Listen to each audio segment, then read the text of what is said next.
You guys already know that North Naperville Autos is the #1 dealer of used cars in the Chicagoland area, but they are now offering shipping on all of their online purchases. That's right, if you buy a car at North Naperville Autos online, it'll be shipped directly to your front door.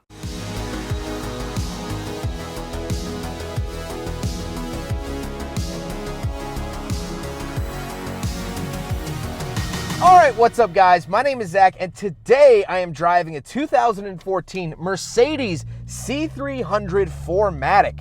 Up front is a 3.5 liter V6 and down below is a 7-speed automatic transmission. Now I'm super excited to be driving this here C300 for a couple of reasons. First of all, I feel like I don't bring enough Mercedes to the table on this YouTube channel, so I always am excited to bring you guys more Mercedes content. But also, I'm starting to kind of grow on this era of Mercedes, so it's always fun to do so. Before we get on with anything else, I have a website, zackpradel.com, where you can submit your own vehicle to be reviewed by me through a very easy submission form. You can also buy merchandise like this retro sticker pack I have available, or you can read my behind the scenes blog where I tell you guys what I'm filming before it comes out on the channel. But let's get back to that 3.5 liter V6 under the hood. Well, it makes about 248 horsepower, which isn't anything crazy, and it is a direct injection motor. However, that being said, it's a fine amount of power. You know, the C-Class isn't anything too crazy. The earlier the letter in the alphabet is, the lower the class it is. So like the A-Class is the entry level for Mercedes.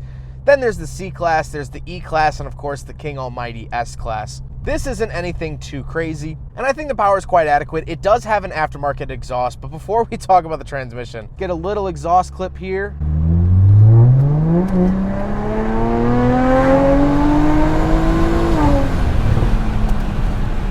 As I bounce around like a pogo stick, it sounds great.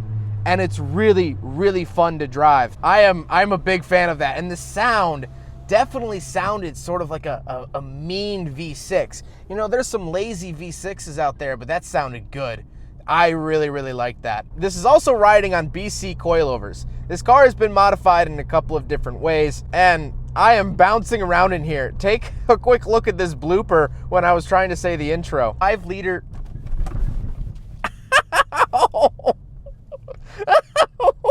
Yeah, it's bouncy. So we're gonna be looking a lot at the car and not using the in-car camera because it is a jiggle fest in here. Oh, something just fell over too. The big freaking bottle fell over. This is gonna be an interesting one, I can already tell. But like I said, paired to its 7-speed automatic transmission, it's doing the job. I don't think the Mercedes has made very good sporty transmissions, at least in this era and from the vehicles I've driven, but that's okay. This isn't a super sporty car, so driving around town, going through the gears, flooring it when I want to, it's actually fine. It's fine. Last but not least, 4Matic means that it is 4-wheel or all-wheel drive, really, which is an interesting way to put it. I wouldn't have named my all-wheel drive system 4Matic. It makes it seem like it's a 4-speed automatic transmission, but hey, I'm not Mercedes. I'm only partially German, so who's to judge? With that out of the way, let's talk about the interior. Well, in front of me, I have 3 main gauges. On the left is my fuel and coolant temperature. Then I have my speedometer in the center, as well as I get a little digital screen showing like my odometer, this is my warnings, and I'll cycle through a couple of different things in here. I really like the colors in this center screen. I think that's very important. Makes me feel a lot higher class, where like Kias only use one color. This, I get greens and reds and plenty of other colors from there. And then on the far right, I do have a tachometer with a couple of warning lights down below. On the steering wheel on the left, I have my selectors for that center screen in the gauge cluster we just talked about. And on the right, I have my phone options and volume controls, as well as I do get this nice Mercedes crest in the center, which I think is fantastic. Moving off to the left, I have my fog light and headlight switches, along with my parking brake release. And on the door, I actually have lock and unlock 3 different levels of memory seats, which I think is fantastic, really, really nice. And then I have my power mirrors and power windows. Tesla fans, do you notice anything interesting about these? That's right, the original Model S used Mercedes window switches. Kind of interesting. Moving into the center, we do have a infotainment system, so let's pull over and talk about it. All right, so in my infinite wisdom at my first look, I thought that this was a factory head unit. I thought it looked a little wonky, but it's not. It's an Android unit that has been stuck to the dash. So if you want something like this, you can find it, but this is not a factory part of the C300. Let's get on with the rest of the interior. Then I do get 2 climate control vents, and I get a ton of buttons here in the center.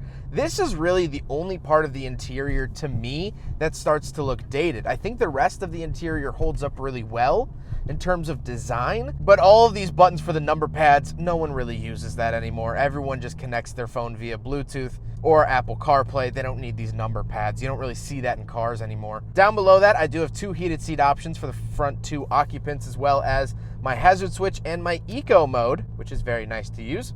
And then we have the climate controls. Mercedes has always done this where they have the different temperatures on the knob, which I think is a little interesting. Kind of makes it seem a little cluttered, but that's okay. And I do get dual zone climate, fan speed, where to send it, all of your essentials. I do have an opening ashtray with cigarette lighter, and then the shifter itself is a traditional jigsaw Mercedes shifter where there's no button or release. You just kind of move it left and right to get it in and out of gear. Very typical of the 2000s and even into the 2010s. Toyota is famous for still using this style shifter. Down below that, we have the selector wheel for the infotainment screen. I really like the feedback that I get. I think it could be a little bit stronger. I think BMW does it a little bit better, but I overall like the feedback. I like the way it looks. It has the nice Mercedes-Benz knob at the top, which I think is important. To the right of that control little knob, I do have cup holders, so we will do a big friggin' bottle test here on the C300, and I really thought it would fail. However, contrary to my belief, the C300 passes the big friggin' bottle test. Then we do get a little center console, nothing really too interesting or crazy there. And then we gotta talk about the seats. Like I said, the seats are heated, as well as they have 3 different memory seat options for the driver, but none for the passenger. Mercedes, interestingly, sometimes offers passenger seat memory options. This C300 does not have that. But speaking of seats, we do have back seats, so let's go do a back seat review. All right, so we're in the back of the 2014 Mercedes-Benz, I always forget the Benz, C300 4Matic, and it's not terribly spacious back here. My knees, if I spread them, they're not hitting the front seat. My head, it's coming a little close to the headliner, but that's okay. This isn't going to be an S-Class. This isn't going to be an E-Class or anything like that. So you have to remember that it's not that spacious. Let's go take a quick look at the trunk and then we'll talk about the looks. All right, so we're on the back of the C300, and here on the key, I do have a trunk release, and it pops pretty much all the way up. Not pretty much, it actually does go all the way up. Once we're in the trunk, decent sized trunk. It is a nice sedan sized trunk. Nothing really too crazy to report back here. I can lower the second row of seats from these hinges right here.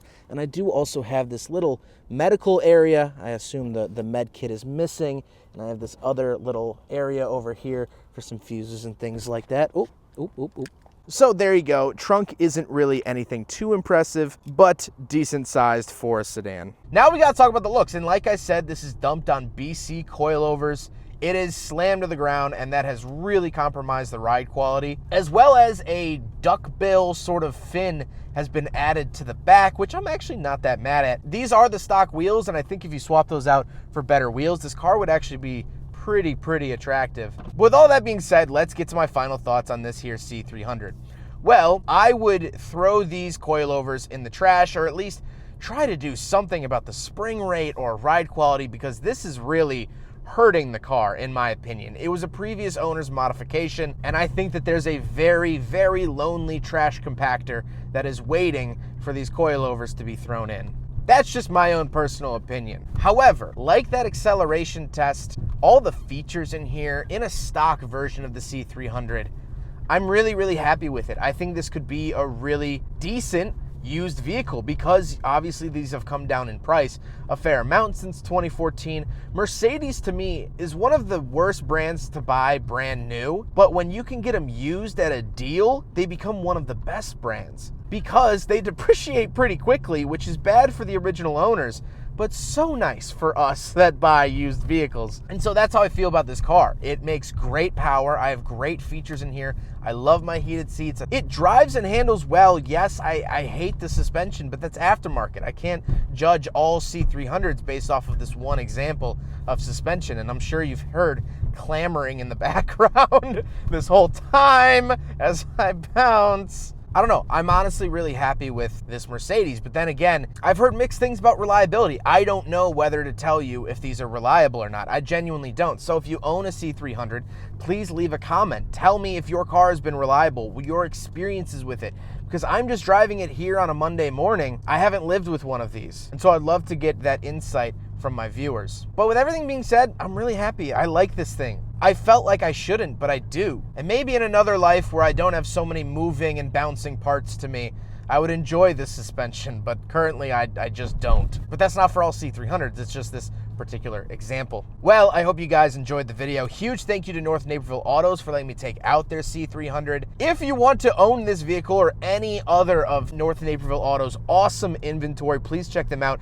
Their information is up on the screen as well as in the description below. They offer financing. They also offer shipping. They are Carfax certified, so it's pretty much a no-brainer. If you would like to buy this here C300 and put it on some really hot wheels, I think you would have a really, really awesome vehicle in your hands. And North Naperville Autos is an absolute dream to work with. I can't recommend them enough. But I hope you guys enjoyed the video. Don't forget to rate the video, comment on the video, and subscribe if you really liked it. Take care, guys.